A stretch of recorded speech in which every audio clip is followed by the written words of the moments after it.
everybody, and welcome to another episode of The Cup, brought to you by Cup of Hemlock Theatre.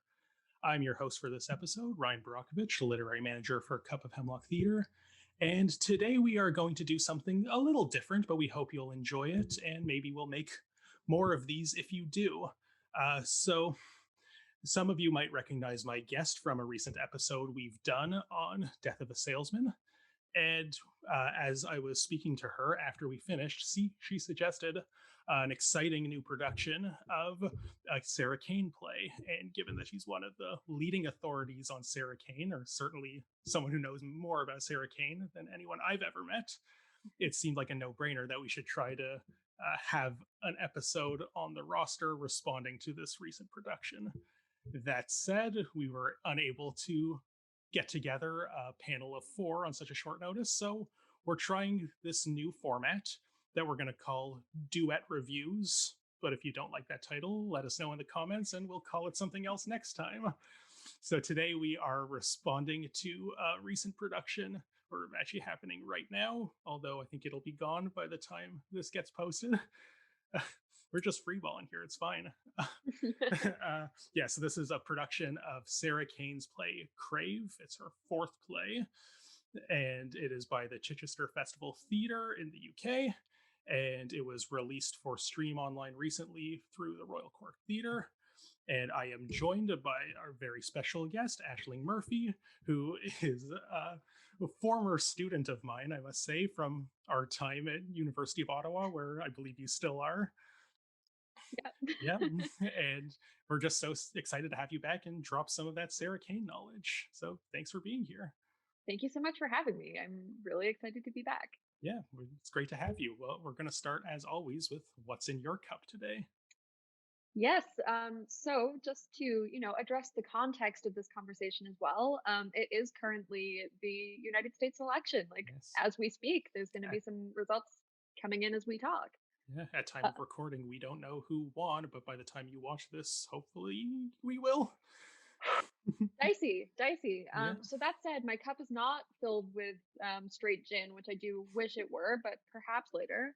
But right now I have a large peach green tea lemonade. It's a little overly sweet, but given the context, we're indulging. Yeah. How about you, Ryan? What have you got? I just have orange pekoe tea in my cup of hemlock mug.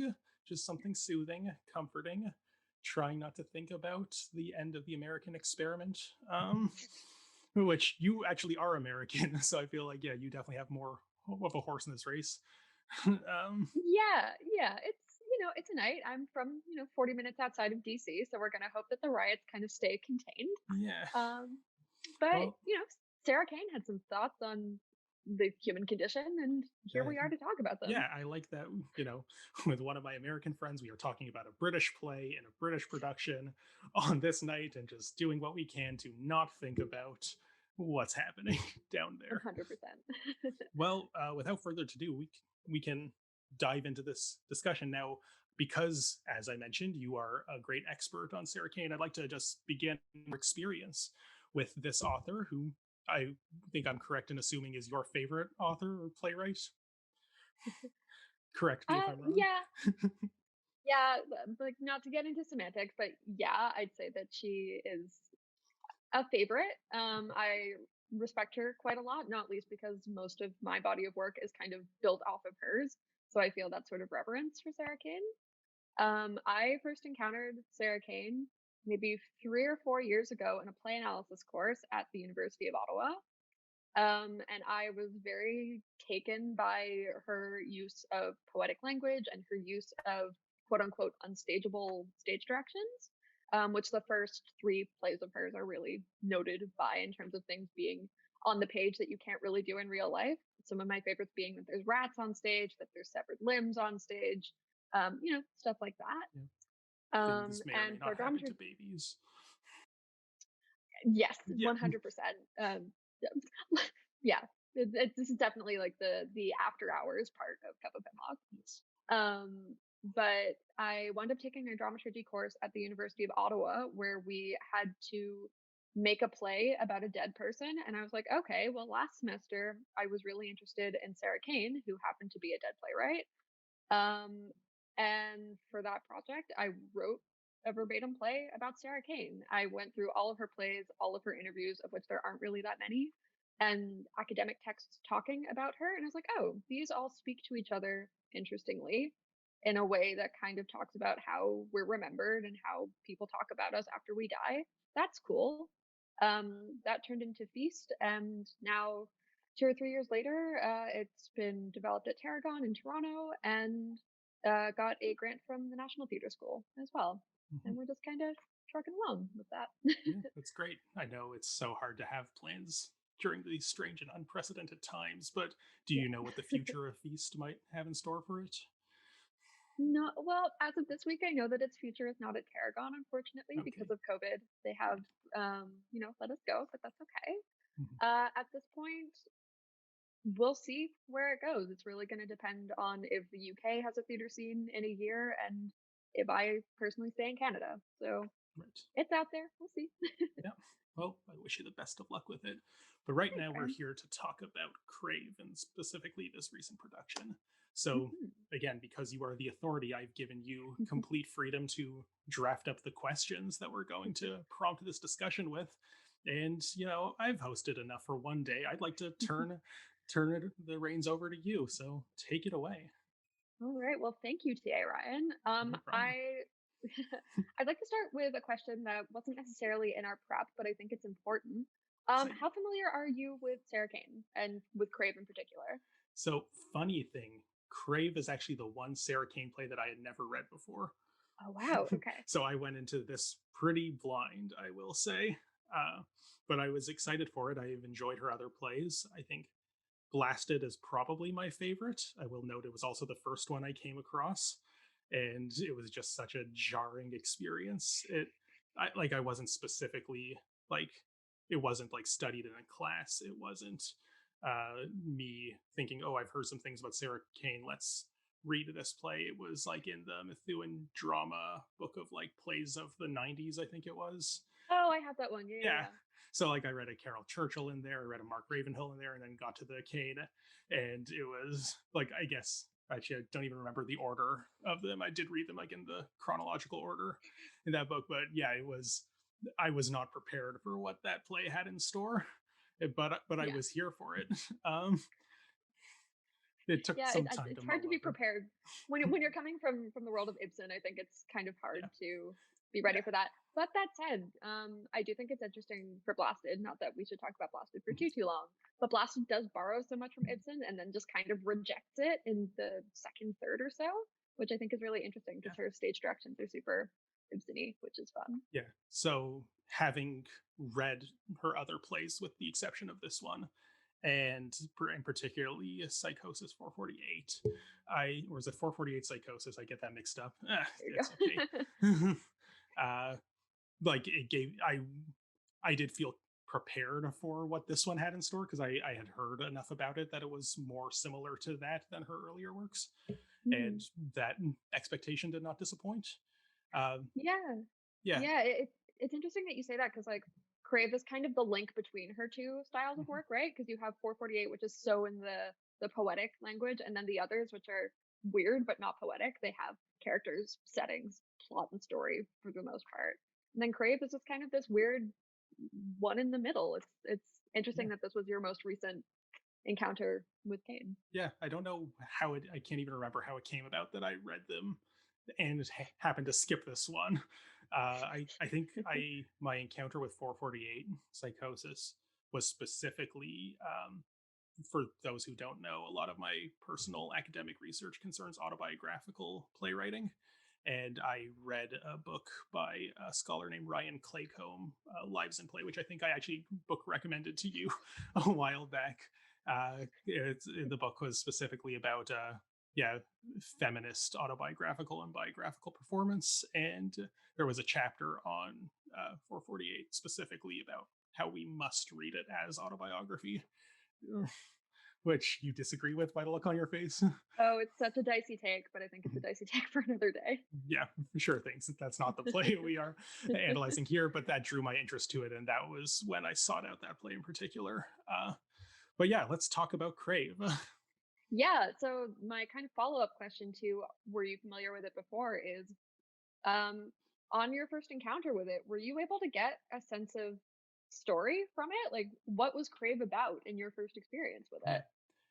So I could be completely wrong about this, and please tell me if I am. But to me, Crave strikes me as a series of standalone musings in a way that have been cobbled together into a play. Huh. I by that reaction, I'm guessing there's a lot more to it than that, but that is the first impression I get. It's very much, it is post dramatic with a capital P. It is, I would say, it is hard to decipher immediate relationships between the characters. They don't appear to be talking to each other most of the time, which I'm sure we'll come back to. And uh, yeah, they also to me didn't feel necessarily distinct. I think a lot of what Mm-hmm. made them individual people came mostly from the performances, but I could definitely see, with different actors, it could all sort of become just very monotone, or at least sounding like they're all coming from the same source. So Right. credit to the actors here for differentiating them on some level. Hmm. It helped also that it was a diverse group with different body types, and that I think did certainly create this image. Some of whom I've seen in other plays before. But yeah, I'm reluctant to commit to this is what it's about. This is the story. If knowing this as a linchpin of Kane's career, I know it's better to think of the play in isolation. But I also think, similar to Claycomb's take, I think Sarah Kane is the type of author that actively resists the death of the author, despite the fact that she quite literally brought about her own death. Um, Yeah. Spoiler alert for history. Yeah. So yeah, I'm curious what you think this play is about. So this is the only production of it that I've actually seen. Mhm. I've read it over and over and in French and Russian as well, but this was the first time that I had seen a production. And with this one, I get why you thought that. Like I get why that's your takeaway of it, with it being four separate stories, because the way that it's staged, spoiler alert, it's on these four individual treadmills where because of COVID, right, these actors can never coincide physically. It has to be just with the text. Um, and I find that without that, it's really hard to make those connections. I mean, the text is already, Sarah Kane isn't doing us any favors by giving us stage directions or meaningful looks, or even there's not even too much overlapping dialogue. It's closely Yeah. following each other, but it doesn't overlap too much. So getting a sense of what it's about is hard. Mhm. It's a pretty hard play. My kind of background knowledge of it is that she based quite a bit of it off of T.S. Eliot's The Wasteland, Right. and like there's lines in it that are she borrowed from her earlier unpublished plays as well, that she then just kind of modge podge together for Crave in ways that don't super make sense. Like So cool play, that but also seems consistent with my first impression. This seems like individual musings that are cobbled together. Uh, yeah. yeah, and like I don't think there's anything wrong with that. It kind of just feels like it's very aphoristic. There's a lot of like great individual lines you can sink your teeth into, but it doesn't 100%. feel like each one is propelling a specific story forward, or at least not acting in coherent dialogue with the other lines necessarily. Hmm.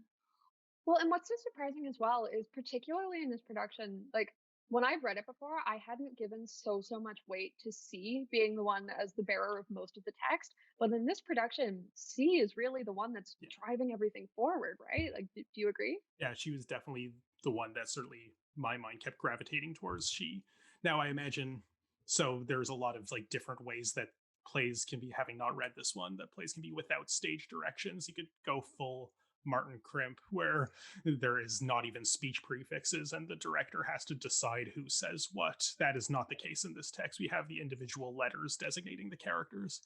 So Hmm. having seen this production where C definitely is the one that dominates most of the attention, I would say, uh, is that not consistent with how it reads on the page? Not so's you'd notice. Like, I feel like if I were to, sit down with a group of 3 friends and maybe read it out loud, it might come across that way, but in just reading it, in a room in a chair, it just feels pretty even between the 4. Yeah. And I mean, honestly, in reading it, it feels a little more geared towards A, because if you remember in the production, A is the one who has the super long, like, and I want to do this with you and that with you, and Mhm. Very problematic, uncomfortable monologue. Yeah. problematic love, the show.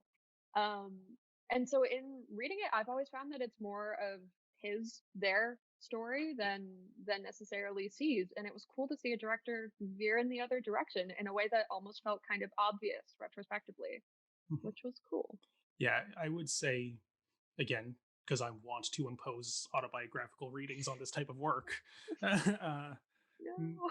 and like we can discuss that further, but I would say that watching this production, it really felt like if one of these characters is Kane, it would be C. I think. No, ooh, that face you're making, the dagger Ooh. eyes. I, ooh. My thoughts on the matter are that Sarah Kane wrote a play. Although, okay, I'm gonna feed into this a little bit just because I think it's interesting. Because I know that there are scholars out there who do like autobiographical readings and really want to follow them just to the ends of the earth, and you, Ryan, are one of them. But the people who have taken the autobiographical approach to Kane before, at least in my research, they've always made an oversight with Crave that I think is fascinating. And like, I don't like the autobiographical reading, but if you're going to take one, there's this one thing that I think you should talk about, and no one has. And it's the fact that C has a line in Crave where she just says 6-month plan. That was written in August of 1998, and Sarah Kane died 6 months later in February 1999. That's a connection that no one has made, and or if they have, they haven't made it in writing. Um, and we don't like autobiographical readings, but also it's interesting. Well, And is yeah. it connected? And that's where I come from with it. I try not to go to the ends of the earth with it. I try not to reach with it. But I think if you take a line like that is so imbued with meaning, when you read it from that perspective, I almost think it does a disservice to the text not to engage with that. Right. And I think Kane is, I don't want to say giving us hints for what she plans to do necessarily, but she is, through her actions both in and out of this text, gives us a framework for understanding this play. It is popularly understood that a play like 448 is a suicide note for the stage. And I think watching this play in dialogue with that reading, I think this is more suicidal ideation for the stage in a way prior to that intent becoming manifest. I get where you're coming from. Sure. I get where you're coming from, disagree. but I do disagree, and I think that we'll probably disagree on this forever, and that's fine. But Michael Billington, the critic, he reviewed 448 Psychosis with the headline, "How do you judge a 75-minute suicide note?" That's exactly which which kind of ignores the fact that it's not a suicide note, it's a play, and it's a play first. And that's kind of what bothers me, is when we talk about Sarah Kane's work as being something that she's purposely left behind for people to play, Nancy Drew with and put the pieces together in accordance with her own life. Like, yes, you can do that, but I think you also have to acknowledge that it's a play first, and that's my take. Now, I would argue, and we will move on soon. We have to. We have to. I would argue that if she had just written an actual suicide note, we would not be picking it apart, because it is just like a private letter to her remaining loved ones, essentially, or to the public that finds it. By putting such thoughts in a play, it is putting it open to public and especially critical scrutiny. Perhaps. Because she had such a loaded relationship with critics beforehand anyways, right? Like, after Blasted, I mean, she completely went through the tabloid ringer, and people were reviewing her who hadn't even seen the play. They just heard that a 22-year-old was having men raped on stage, and they were like, that sounds terrible, let's write a review of it, despite not having actually seen it. So it's, it haunts me. For sure. We'll never know, is the thing, right? Yeah, of course. And I'm not stating anything definitively in my reading here. I think I'm more open to where these avenues can lead us than you are. One last point on it. if 100%. that's okay, just because Yeah. we came to this topic of conversation with the character of C in particular, and my view that if one of these characters is the author surrogate, I would opine that it's her. Mm. One line that really stood out to me, it's near the end. I wrote it down, but my notes are a mess, so let's see if I can find it. I can't find it, but the gist of it was essentially about she talks about herself in the third person because she can't stand the fact that this Yeah. person is her. And that's kind of what playwriting is. And I think that's kind of, to me, that sounds like a summation of the case for autobiographical playwriting, that we put ourselves into other characters to distance ourselves from what we want this story to be.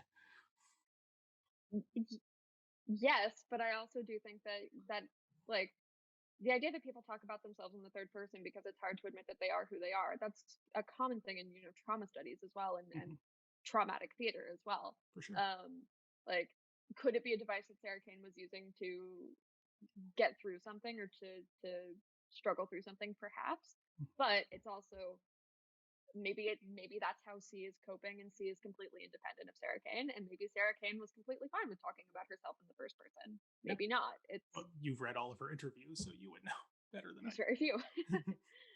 um, that being said, that's a really nice segue. Perfect. In an interview, Sarah Kane once talked about the meanings of the names of her characters because in Crave it's just A, B, C, and M. She always said that she wanted people to interpret it however they wanted to. Her meanings weren't necessarily prescriptions or anything, like people could run how they wanted. But she said that A could stand for a bunch of things. It could be abuser, asshole, antichrist, really just a bunch of negative stuff. B was brother, C was child, and M was mother. Do we think that this production was faithful to that? Yeah, I definitely see those roles being encoded in it. Something that strikes me about this question is that unless I missed something, I wouldn't have known that these letters correspond to these characters just from watching it. They are not referred to, they do not refer to each other as, oh, hi, C, can you hand me that sandwich? Like that, there is no, these aren't proper names in the dialogue itself. They are just, you know, they're didascalia devices to help the actors and director differentiate them for the sake of understanding whose lines are who, basically. Yeah. So while I do agree that, yes, I think A, certainly in this production, I think takes on like this very creepy, sinister, abusive type of role. I, Mm-hmm. Yeah, B definitely, I would say, has a brotherly role. Definitely, like, kind of. You're disagreeing with that one? No, No, no, no, based on no, that face, no. no. You're so It more just expressive. kind of no, it more just sparked the idea that like in this production, B, I felt kind of bad for the actor playing B because it Yeah. felt a little like B was falling off the wayside a little bit, and I didn't necessarily think that was in acting. It felt more like an issue in direction and the treadmills, not necessarily playing to every figure's advantage. Yeah. But Also, I think we need to take this moment to apologize to Alfred Enoch because this is the second review we've done in this series. Other one being Red that he was in 2018, where we've kind of, yeah, by no fault of his own, taken issue with his presence in these plays. You're a wonderful actor, Alfred. If you're watching, well, first of all, thank you for watching. But please continue your thought about his like position on the periphery and how that might maybe kind of impacted his role. yeah, and that's a good way of putting it as well. Because like B is already this, I'll say character, whether or not they're characters, that's a play analysis question again Mm-hmm. for not now. Like Yeah. we could talk about this for hours. Um, but he's already got all of these lines that aren't in English as well, and they're not Mm-hmm. subtitled. Of course, they're not. No, why would they be? So yeah, it's 2020. But like you're imagining, most of the audience isn't going to be super well acquainted with German, Serbo-Croatian, and I think Spanish was the other one. Sounded Yes. Spanish, but I'm not an expert. Yeah. So it's like you have him off to the periphery, you have him in most people's non-dominant language, and then he doesn't speak too much, right? Like, he doesn't have extended monologues or even conversations, because there aren't really conversations in this play. No. Why is he there? Yeah, and I think understanding him as a brother figure to me is the key to understanding why he's there. That he Oh, Oh, you were going to say something very different. no, No. no. Well, it kind of it goes back a little to our autobiography question, but could he be an absent brother? Mm. Sarah Kane had a relationship with her brother as well that people kind of dispute how transgressive that relationship was, and it's like, oh, maybe are there threads between Crave and her again? Who knows? Yeah. Sorry, I So just hadn't thought of that before. no, it's fine. Something that struck me is because we talked about how the characters don't ever really seem to speak to each other, or not often, and most of it is like discrete units of monologue that just happen to be intercut with each other. Uh, One of the few moments that I was very easily able to isolate as, oh, it actually seems like they're talking to each other, was between B and C, which I Hmm. thought was interesting. C said something, I think it was like, my father hit my mother with a cane or a walking stick. And B said, I'm sorry he did. I'm sorry. Yeah, you probably know better than I do. But he Not apologized. I'm sorry you saw that. And she said, I'm sorry he did it, I think was how it went. right, And right, right. Okay. that, for I think it was the first of very few moments in this play where I'm like, oh wow, that was an exchange. They talked to each other. And it to me makes sense that, especially knowing that M is supposed to be a mother figure and possibly the mother described in that mini story there, it makes sense that a brother figure would be the one who this conversation might be had with. Hmm. Yeah, especially if we think about these four characters as mother, brother, abuser, and what was he standing for? Child, was it? Child, yeah. Yeah. So the abuser and the mother are both characters in that exchange, so it has to be the other two who relay it after the fact. Hmm. I could be completely grasping at hairs here, but these are the thoughts that came into my mind during this little exchange. No, I mean, I think within the constraints that A, B, C, and M definitely do stand for these things that we've decided they stand for, I think that that absolutely works. And it's interesting as well, especially in the line where it's C who's talking about having seen, I think it's her grandfather, Mhm. is like having sex with her grandmother or something. It's something quite graphic. And then M steps in and is like, no, that was me. That didn't happen to you. I was pregnant with you at the time, and that happened to me, Yeah. not you. And that's another moment of, oh, where in the timeline are these people in relation to each other? Maybe they're not child and mother. Maybe they're actually in the same temporal plane. But in this production, it Yeah. seems perhaps not.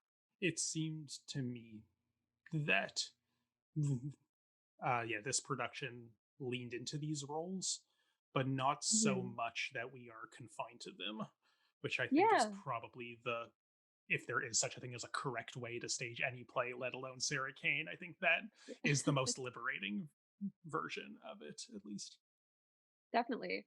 Moving on with kind of other elements in the production, what did we think about the treadmills? I like the treadmills a lot. Okay, I, cool. What were your thoughts? so, one, I think it's just a very clever COVID solution because it does force them to be distanced in a way that just having them standing and walking in place like wouldn't have, like it would have COVID wise had the same effect, but wouldn't have been as dynamic, I think. Hmm. It took me a while to even realize that the treadmills were on, which I thought was impressive because they're moving so slowly, pushing Hmm. the characters backwards, and then it forces them to be kind of not in constant motion but in repetitious motion of constantly bringing Mm, themselves back to the forefront. And shout out to the lighting design as well, because yes, the spotlight was always on them even when they were yes. moving in this sequence. So I think that just well coordinated. I don't know if that's the designers kudos or the stage manager, but whoever kept that spotlight on them at all times, well done. And yeah, Definitely. I'm as much as I think visually though the treadmill is just, it was very stimulating to watch in a play that really could have just felt like talking heads. I'm struggling to come up with a concrete answer to what is the metaphor being expressed here, Mhm. And like, on one hand, is it that life is always pushing them back and they need to consciously bring themselves forward? Is Mm. um yeah, I don't really feel like I have a good answer to this. So I'd be curious what your thoughts on, in general, the treadmills, but also what it signifies. I like the treadmills. Just kind of, superficial answer. Mhm. They work, I think. Yeah, I had a bit of a qualm with the actual video design for the show so or did how I. they were actually getting it streamed. Because I'm sure at Chichester it worked pretty well. It's just it was hard for me to tell when the camera was moving or if the stage was on a revolve sometimes. And like I lost my bearings a couple of times being like, are we in the audience? Are we at the side? Are we behind them? Like what who turned in this relationship? And that's a side effect of COVID and that happens, but Yeah. like On the yeah, I subject would of streaming and COVID, something I wrote this down because it was fascinating to me before the show began. There was a notice that came on the screen, and I wrote it down verbatim here because I was just like, well, this is interesting. The performance will begin shortly. Please note the beginning of the show is intentionally performed in low light levels, which build over the first few minutes of the play. Please do not adjust your device settings. And like, on one hand, like, telling us that completely like shatters our ability to experience it in real time. It's like, just to be clear, the play's dark, doesn't stay that way. But I'm like, well, yeah. this is such a capturing a moment in the history of COVID theater and streaming theater. The fact For that sure. like they're acknowledging that if we don't tell people this, they will change their device settings, and it, and it's kind of grasping at control in something that you really have no control over when the audience is Mm. not seated in a chair in your theater. And Yeah, yeah, 100%. And like, I almost wonder as well if that was an after effect of opening night as well. Like, I somehow get the vibe that that wasn't a thing for the first night, they and got then people wrote, complaints. yeah, Yeah, no, maybe I'm sure it probably is. And like, I think, yeah, that's so interesting, just anthropologically, how theaters are adapting to this. And the way technology is on one hand making it amazing that we can access this production across an ocean during a pandemic, but at the for same sure. time, there are constraints that come with that. And I think the projection, as you brought to bring us back to that, was a big part of that for me. Yeah, Most of the time I felt like I just couldn't make out what was being projected. Like, I, yeah. after a while, figured out, okay, it's them, but from which angle? Is this live or is this pre-recorded? It looked Hmm. like there were cameras mounted on the front of each treadmill, so I imagine there was I think live so. feed coming from that, but Hmm. it was very clearly designed, so I don't imagine most of it was, or every so often it would cue from one of them. and Right. and just as I'm kind of not entirely sure what the metaphor of the treadmill was trying to signify, the closest I can come to with what the projection was trying to embody is perhaps like a ghostly apparition of these characters that is separate but identical to them. That, like, it Mm. was very much like a ghastly white image of the characters. So ghosts come to And mind. maybe I kind of veer in a different direction to not necessarily ghost but memory. Yeah. I feel like it's a play about memory and the like crossed signals of memory as well, which kind of goes back to the oh no, that didn't happen to you, that happened to me um section line. And I think yeah, and if we're talking about how they're constantly fading back into the one collective consciousness's memory, I almost wonder if like they're each different parts of the human psyche that are kind of competing to get to the forefront. Yeah. That might not work and that might not track with the entire play. I Someone could see might. that though, like, as just, I can see that as an intent, even if it, Mm. yeah, and like, we can't know for sure what the intent was, but I can see, to me, that tracks, I guess. And it almost works as well because if you're taking that approach and you have C as kind of the dominant force of the play for most of it, Mhm.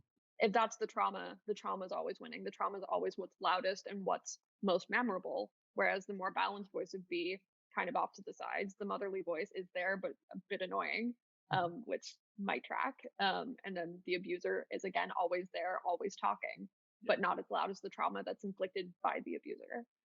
Mhm. Um, it's interesting. For sure. Um, And along with other things that can probably be debated ad nauseum, why is it called Crave? I don't know. Uh, This was written before Crave was the name of a popular streaming service, so It was. we It cannot was. read that into it. I think it's also a breakfast cereal, Yes, but which with a K. with a K. Okay, so not even Yeah. close. Uh, I could get very hippy dippy in trying to interpret it. Oh, they're craving for some semblance of life towards that promised happy ending that may or may not be achieved at the end. We'll come back to that, but We will. uh, but yeah, to me, I guess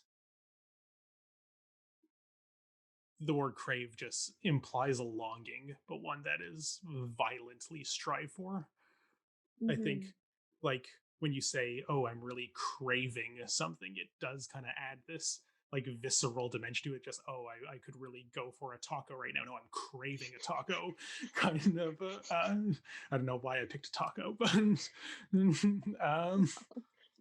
but yeah, it heightens desire to uh, a sense of mania almost, and losing control of yourself towards that desire. Hmm. Uh, and and that's just a close reading of the word itself. We can then apply that to the play. I can think of any number of different things that this play could have been called. A question that I have. Oh, yeah. Sorry. Go ahead. No, sorry. Just continuing with that thread. I mean, they do speak of their vices quite frequently, and they'll come back to them a couple of times as well. So I drink till I'm sick. I smoke like a Serb. Um, this might have been the only two. I don't think she got into hard drugs in this one. But as well, what's interesting about crave is that in translation into French, it's actually manque. So it's not Just lacking. craving some, yeah, Yeah. missing something, Hmm. which is kind of interesting because it's not then what do you wish you had, it's what don't you have, and kind It's, of flipping it, were which these translations done in Kane's lifetime and under her approval, or do they only come after? I believe it's with her, the estate's approval, which is her brother, but not her. Okay, because I'd be curious if she how she would feel about. No, I'm sure she seemed like the type of person who would be okay with people picking apart and like taking their own creative liberties in translation. God, I hope so. Well, yeah, for your sake, for sure. but yeah, lack because that to me that sounds like something that fundamentally changes the meaning, but not necessarily in a bad way. Just you have to It's grapple different, with it. yeah, Yeah. for sure. What I was going to ask before is because I didn't catch any instances of this watching it, but you've read it so many times, you would know. Is the word crave ever said in the dialogue? I don't think so. Okay. The closest answer I have is in A's long Yeah. monologue. And like if you see it on the page as well, it visually it's so striking in terms of how long it is. Mm-hmm. I was surprised how much depth the actor was able to bring to it because it is super repetitive. Pretty much every sentence is just and I want to and I want to and I want to and I Yeah. want to and I want to. And he really brought a vibrance, sure, Mm-hmm. to it that was surprising and really, really nice because I love that monologue, but it's a hard monologue. Yeah, and that is where he expresses his cravings in a way. Yes, that was, That yeah, that violent desire, where regardless of whether or not he says the actual word in it, I think right. the title puts a spotlight on that speech in a way that, well, just its length does all on its own, but certainly draws our Mhm. attention more to the desire being expressed therein. For sure. And it kind of makes you wonder as well, like, what do each of these quote unquote characters want Mm-hmm. throughout their journeys? Whatever these journeys are, what are they hoping to achieve with them? And it's more easily answerable for some of them than others as well, which again kind of makes you wonder why are there four people on stage if it's two who are having the meaningful conversation? Mm-hmm. But who knows? Yeah. Okay. All right. Did you like it? I did. Like, was it good? Did you like Yeah, it? I liked it a lot. Like, it helps that like it's I was kind of in the right position where I knew nothing about this play in particular, but knew enough about Kane to know what I was getting into, if that makes sense. Like it wasn't anything like my reaction to reading Blasted for the first time. Right. Because that was, which I liked that as well, but then that was well, I'm not sure why I like this because it's like off the walls and crazy violent. I had I had been, I don't know where I read this, but I was tipped off to the fact that this was one of her less violent plays. So I wasn't expecting, okay, and when are they all just going to rip each other to shreds? Which would not have been very COVID friendly, but theater of cruelty, you're supposed to feel the danger. uh, My joke is that before I die, I want to do one production of a fully faithful Kane show. So like nobody lives. Like it's terribly, terribly sad. A lot of crimes happen, but it's completely faithful to the Kane source text. This will never happen because again, people would die. But like no, yeah. someday we'll see. Well, I wish you the luck with that, and wish more luck to your actors. Thank you, Ryan. Yeah, but just to answer your question, I enjoyed it. I think this has to be treated as an atmosphere piece more than anything, and it is, you kind of just watch it, groove with it, and let it wash over you in a way that you can pick out individual lines or passages that'll be memorable, that you'll come back to, that'll stick with you after the fact. But it's kind of similar to, this is such a strange analogy I'm about to make, but it reminds me kind of like of Mel Brooks comedy, where or maybe even Airplane, like the movie Airplane, where it's it's a new joke every 5 seconds. If you miss one, don't stew on it because another one's coming. But instead of jokes, it's just these like heart-wrenching expressions of angst. So if you missed the last expression of angst, or that one didn't quite click with you, don't worry, there's more coming. And that is, I think that's my Crave hot take. That's a great take. Like, excellent. That's fundamentally changed, I think, how I approached Kane going into grad school. Last kind of, I guess, philosophical question, play analysis question. And Sarah Kane had her own answer to this, so I'm curious what you think. Does it have a happy ending? It seems to think it does, which I find interesting. It's a the very take. last line is happy and free. Mm-hmm. And like nothing feels like it has been achieved over the course of this. So to me, that line rings very hollow.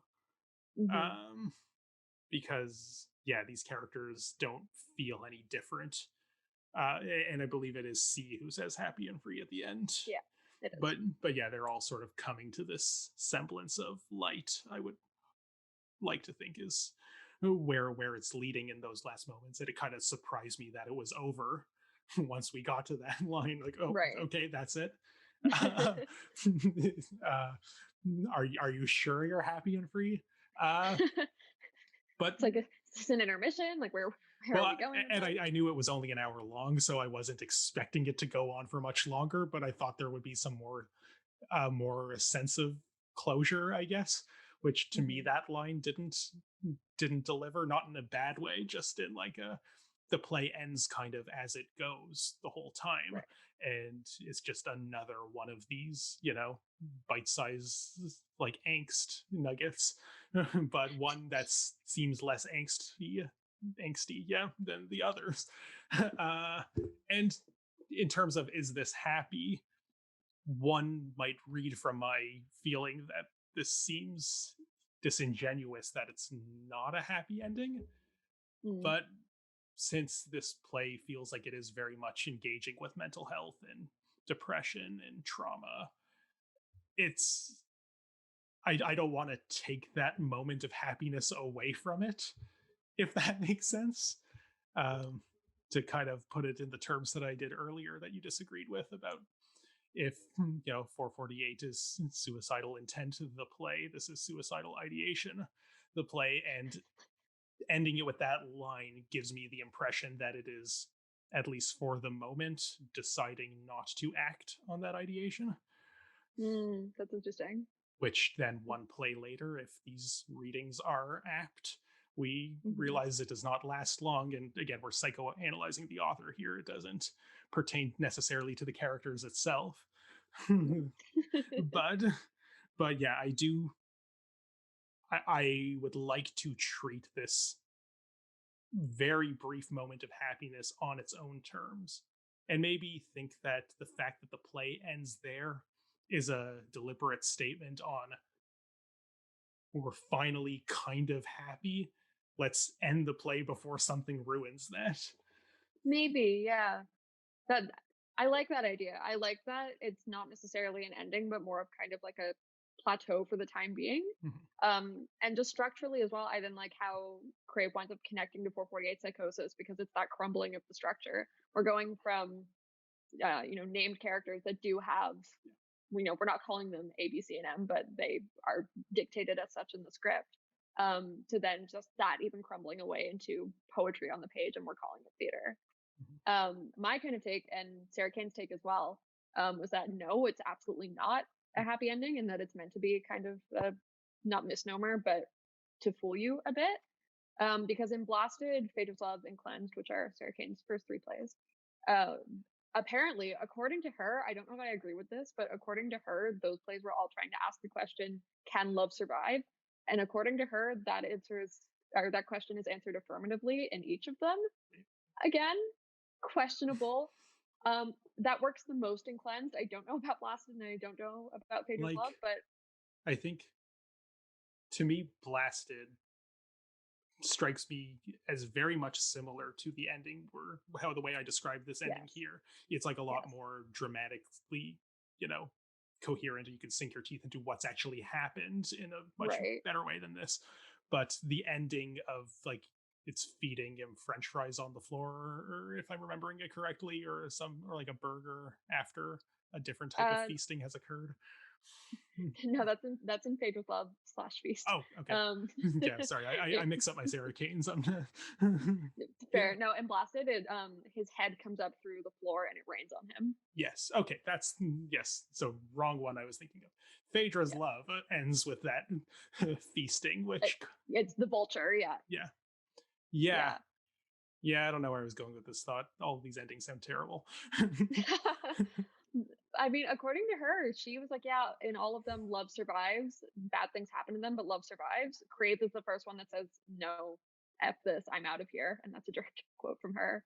Yeah. Which I kind of thought was interesting, that she used all of this very violent and dissonant imagery to get across the point that love can survive. And then she's using so much poetry and rhythm and these really, gorgeous angst nuggets. But no, they're not in pursuit of something beautiful. They're to get across the point that no, love can't survive. Life is bad. Yeah. I feel like those earlier violent plays, maybe she felt that they come to that conclusion because there's all that, actual like mortal peril that needs to be strived against.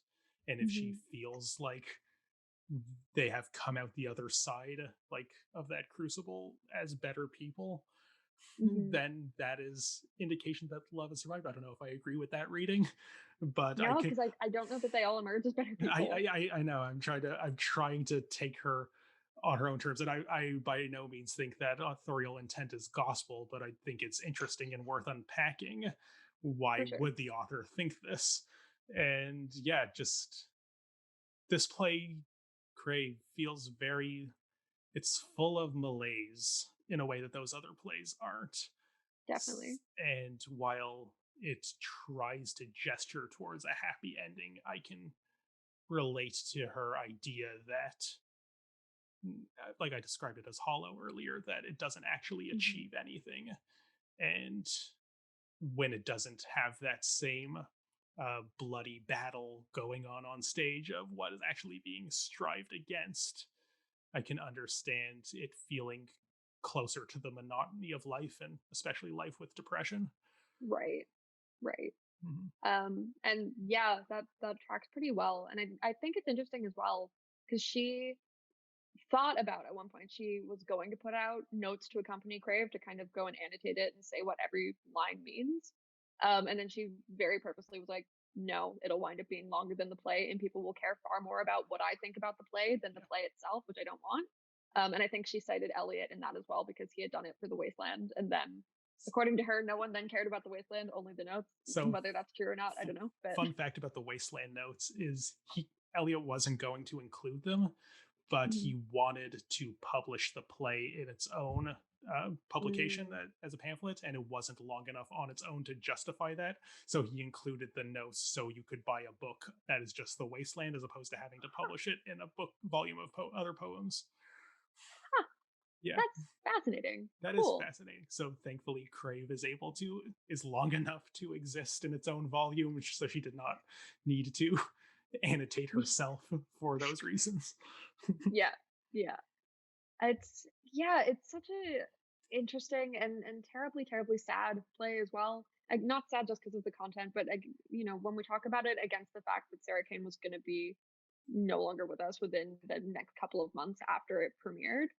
And this was the first play as well that really got her critical acclaim as well. She released it under a pseudonym, and people were like, "Yeah, who's this new playwright? Why haven't they written before? This is incredible." And it's like, yeah, she has been for years, and you hated it. Yeah, it seems very aware of what it's doing, I guess. Like, it doesn't seem like an uncertain piece of writing. Like, she's very confident in it, I would have said. I'm glad you brought up the pseudonym, because that was something I was hoping we could talk about a little bit. Oh, What for was sure. what was the name she chose again? Marie Kelvedon, it's her middle name, and a town near where she was born. Nice. So I think Yeah. I'm always fascinated by pseudonyms because, well, it throws a wrench into the machinery of autobiography, because autobiography, or at least autobiography proper in like the Legenian sense, is predicated on a direct relationship between Mhm. the author, narrator, and protagonist that are all united under the same proper name, which Hmm. is not only deprived to us in this play because none of the characters are named, but the fact Right. that the name of the author is not even the name of the author, or the actual author whose life we are trying to read into this. So, Right. which, like, now, did she reveal this play as her own in her own lifetime, or was it only uncovered as such after she passed? I believe it was in her lifetime. Yeah. Okay. Because I'm pretty sure it was published while she was still alive. I might be wrong on that, but I've never encountered anything saying otherwise. Yeah. So I would assume so. And because there are these lines in the play as well that she said while she was alive. She's like, "Yeah, only I and the actors who were in the first cast will ever know what this means. No one else ever gets to." One of them being, I think it's a line from C, and it's a string of numbers. It's 1997, numbers, numbers, numbers. There's more after that. Mhm. And the Sarah Kane proselytes are like, "Oh, maybe it's her hospital ID number. Maybe it's Yeah. some sort of identification for her." But there's two people who know, and one of them's dead. So, like, Yeah. getting an accurate and complete reading of Crave, or really any of them, I think is a long journey Now, and possibly an impossible one. now, on the subject of the gospel of authorial intent, just because those are the only two people who know doesn't mean that another reading cannot be correct Oh, of for sure. what those numbers mean. If we actually let's just hypothetically, as a thought experiment, pretend that we found like Sarah Kane's childhood address was those numbers, or her phone number, or something. Even if, like, oh, that wasn't what she meant at all, that that meaning can still be read into it. And this Yeah. is the challenge of reconciling the death of the author with the death of the author in this case. That, Thanks, Barth. yeah, exactly, because, like, and this is a big part of my research on autobiography, is can we read the author's life into a work without relying on the gospel of authorial intent, because we tend to think that those two things go hand in hand. Like, the intentional fallacy that Wimsatt and Beardsley coined, everybody Mm. always says, and that means that we shouldn't read anything autobiographically, but they never actually talk about autobiography or biographical relations. They were specifically talking about, just, if you have a statement of intent from the author, treat it with a grain of salt, because they don't get to decide what their work means, the reader does. So, It's fascinating. It's a thesis worth of work, so we're not going to be able to get too into it now. But I think there's arguments in both ways, and especially for theater as well, which is then, if it's a work of fiction or a novel, the reader gets to interpret it however they want to. There's not that other layer in between them and the author who changes what that meaning is or adds their own experiences to it. in theater, I mean, the actor playing C is bringing their own training, experiences, traumas, how they pronounce words, speech impediments, whatever, in between Sarah Kane and me, Allie, sitting at home watching Crave on the computer. Like, the idea of autobiography is really complicated by the fact that there's actors and directors in the way, and I'm interested to see what you write about it. It Oh, yeah, sounds interesting. I'm working on it as we speak. Well, not as we speak, but you know what I mean. Right now. Totally. Yeah. Do you have another Cool question stuff. for us? I think we've covered most of our talking points. Oh, wow. I feel like we've barely even Yeah. reviewed the production. We've gone on all kinds of heady tangents here. Like, How did you I enjoy feel it? Did you ever wind up answering that question? oh, it is better than the other production of Sarah Kane I have seen, quote unquote, in person. I saw the Austrian premiere of Blasted last year, which was in English. This was better. Okay.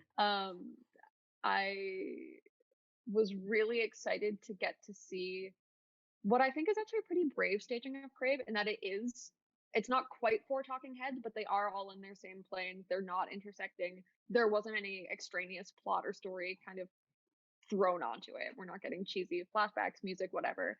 It really was just the text left to stand on its own to be the text, and I appreciate that. Sort of reverence for Kane's writing. I have that too, and it was nice to see that reflected, especially in Chichester, which is a very affluent part of the UK. So nice. Were there things I would have done differently? Of course.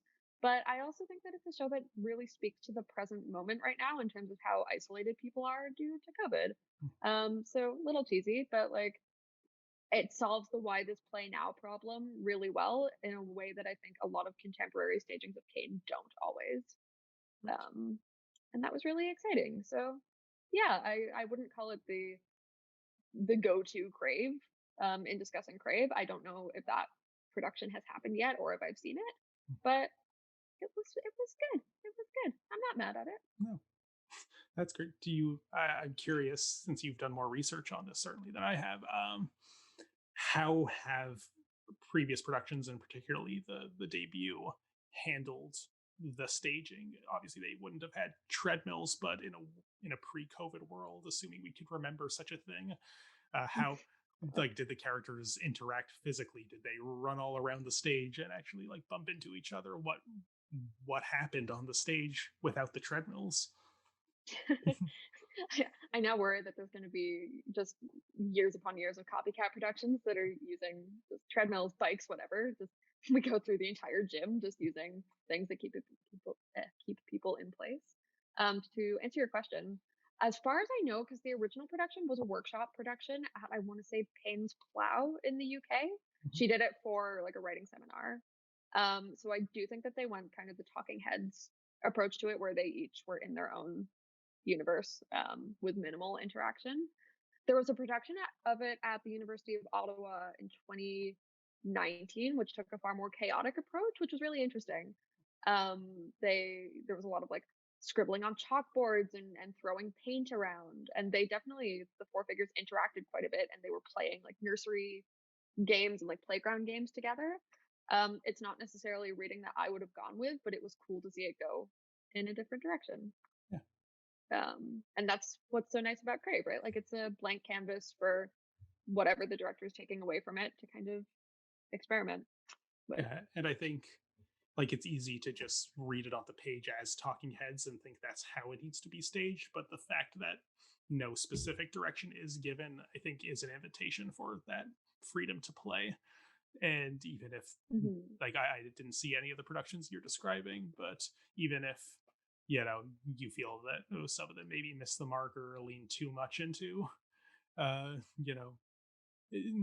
it's something that kind of irks me is there's a piece of directing wisdom that if the characters don't move every 7 seconds or something, the audience will get bored or change positions every 7 seconds, and I vehemently disagree with that. Yeah, so I could see things like chalk drawing and finger painting being I'm assuming it was a student director of that production. You don't have to say who, but that feels like I'm new to directing. I've been told that everything needs to be moving all the time. This play Mhm. doesn't tell me where or what they should be moving to do, so I will come up with stuff for them to do. I'll give them busy work essentially. And And like that does work sometimes. Like yeah, I will say it worked in that instance. I don't want to just okay, shit no, on my it's classmates. It was good, but like but yes, um, I'm sure it did. I like that the treadmills were dynamic enough in their yes, subtle way to not feel the need for anything of the kind. for sure. I will just say one more thing on this as well, just because I think it's interesting. The one thing that I don't think Crave can ever be is a radio show. Hmm. I was talking about this with I think my dad, and he was like, "Oh yeah, no, it could just be a radio show because it's just the voices." And I'm like, "No, I think it's actually quite important that we do see them in some regard. They don't have to interact or physically be involved with each other, but I do think that we have to at least see that separation if a director is going for that separation." Because while I think it's a play for voices, I think it's a play for bodied voices, if that makes sense. Yeah, no, I could definitely see that. I understand the temptation to, to your dad's credit, to think there's no reason why this can't work as a radio show, but I do definitely see and agree with your point that those, like, and that's just kind of Kane in a nutshell, that, you know, bodies in space and the terrible fates that might befall them because they are vulnerable things. 100%. Yeah. Even if this play takes it easy on the actual physical violence that befalls them. But then the mental violence is then increased by that much. Yeah. Like it's almost like a sliding scale of do you want to hurt physically or do you want to hurt emotionally? Yeah. And then Now when we that get to mental 448 psychosis, violence, it's both. yeah, well, yeah, but that mental violence, do you think that could not be conveyed over radio if it is not the actual corporeal like injury that is being documented? I fear the COVID inspired production of Crave that's a podcast. Mm-hmm. Um, I see the temptation to do it. I see some director somewhere thinking, oh, we can do that with sound. We can make soundscapes or whatever to get across that emotional anguish. I don't think it works. Yeah. Um, I just think that there's a bit of a trap in the text there. And if someone proves me wrong, that'll be very exciting. Yeah. But I do think that the importance of being able to track these relationships or lack thereof is important visually. No, I agree, and I think this what we saw in this production is the ideal COVID staging of this play, but also kind of just any play. I don't like. Granted, most of the theater that we've been seeing, or at least I've been seeing online, has either been staged on Zoom or pro shots that are like 5 years old that have now been brought out of the vault.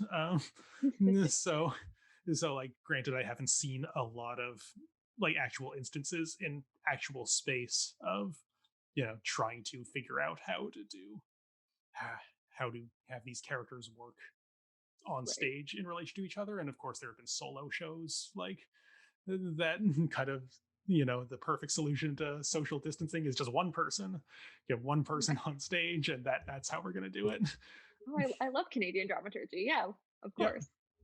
Yep, you get Right. it. Yeah. And yeah, like, we haven't really had an actual proper fringe this year, but I feel like fringe theater will come back before most big budget theater does, Oh yeah. because most of that was solo shows anyway. 100%. Yeah. All right. I feel like before every just theater practitioner in the world yells at us, we should probably um, wrap this up. Yeah. We've covered a lot of ground with this, Yeah. which is exciting. Did you have any closing thoughts? Um, Thank you to you for being willing to talk about this, and to Chichester for staging it. Yeah, certainly Just enjoyed watching any it. Yeah, I get very excited when large institutional theaters are willing to put their weight behind Sarah Kane, because I do think that it's still important and that she's not just this relic of the 90s. Mhm. So it's great to see full productions of her even now and even during the pandemic, which good stuff. I agree. I think that's a wonderful note to end on. So, Allie, thank you for joining me. This has been a fantastic conversation. Thank you for bringing this Oh, production to my attention, because I probably would not have found out about it, let alone watched it otherwise. yeah. So, and I've enjoyed watching it and enjoyed this enriching discussion. Me Uh, too. Thank you so much, yeah. Ryan. Before we go, would you like to plug your social media handles? Yes, sure. I was prepared this time. I'm not Okay. taken aback. Yes, I have a website. It is ashlingmurphy.ca. And I have an Instagram, which is at Allie_Murph. Allie is spelled ALY. Great. Those are them. And we'll Ryan, put how those about in. you? Yeah, we will put those in the description. I am only on one social media, and it's the one that requires friend requests. So, yeah, you can just not follow me unless I know you personally. And I mean you, the audience listening, not you, Allie, who I already have on the one social media I use. It's where I sent Perfect. you the Zoom link for this very discussion. uh, Behind the scenes. yeah, peek behind the curtain is always fun. But if you are a fan of mine, you can just send all that love to Cup of Hemlock. It's COH on all platforms. Like 99% of what I share on Facebook are just these episodes when they go live. So you're not missing much by not following me. Well, this has been great. Once again, thank you Great. very much. I tip my Thank you. cup to you. And audience, if you enjoyed this, maybe we'll make more of these one-on-one discussions. Let Yeah. us know. All right.